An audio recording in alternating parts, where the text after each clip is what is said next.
By early 1991, Guns N' Roses were both finishing up their ambitious double album and plotting a massive world tour. But as they hit the road, concert crowds discovered that the look of the band had drastically changed. We had a horn section and pianos and all this other kind of crap, which we didn't necessarily want as a band, but it's something that Axl still wanted. I remember feeling a bit like I didn't really sign up for this. I was kind of hoping to join a badass rock and roll band. You know, what's with the piano?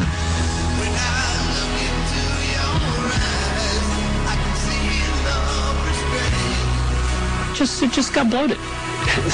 Plain and simple. Always the dominant Guns man, Axl Rose now seemed hell-bent on seizing control of the band. Soon after the tour began, he gave Slash, Izzy, and Duff an ultimatum: sign over the rights to the name Guns N' Roses, or the group would be history.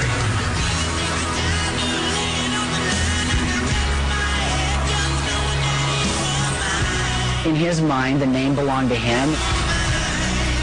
And if something disintegrated, you know, he wanted to ensure Guns N' Roses' ultimate survival, even if this version of the band broke up.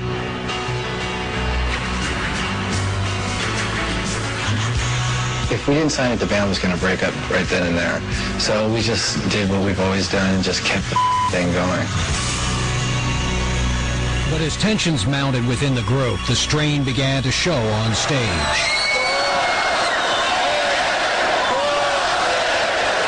In July of '91, a concert in St. Louis spun out of control after Axl dove into the crowd and tried to grab a camera from an overeager fan. I jumped off stage, and yeah, things went haywire after that. And maybe I could have handled it better or whatever, but no one was really handling anything at that point. So I took it into my own hands with what I could do. Within minutes, tens of thousands of people were enveloped in chaos.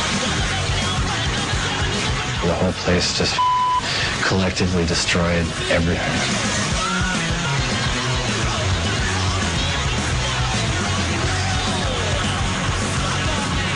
It was one of the scariest things I've ever seen.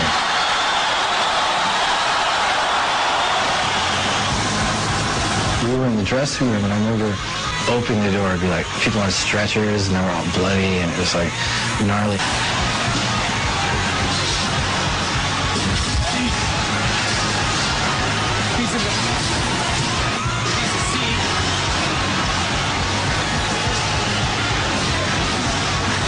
I tell the driver just to get the quickest way out to the state line and get us out. And we drove, and here's the biggest band in the world laying down in the back of the van to escape arrest to get and drive to Chicago.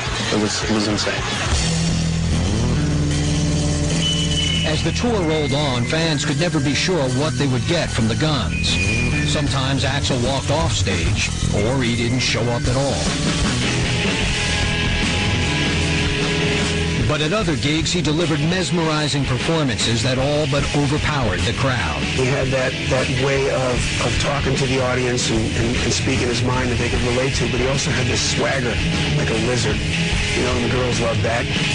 I cannot recall one show I've seen that he didn't give me goosebumps. He was like the greatest rock and roll frontman ever. Guns concerts had become larger-than-life spectacles, but even that could not prepare them for the hysteria that greeted the release of their long-awaited double album. There has been nothing like the anticipation of Use Your Illusions ever.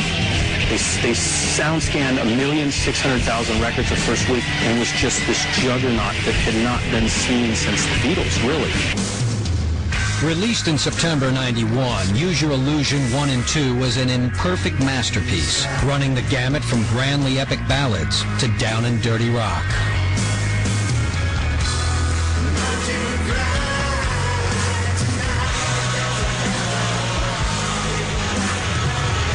It just had a lot of everything, and it was the good, the bad, and the ugly of Guns N' Roses. This was when we were going to pull all the stops. Everything we could think of to do that we wanted to do, we were going to do. Guns were both more popular and more divided than ever.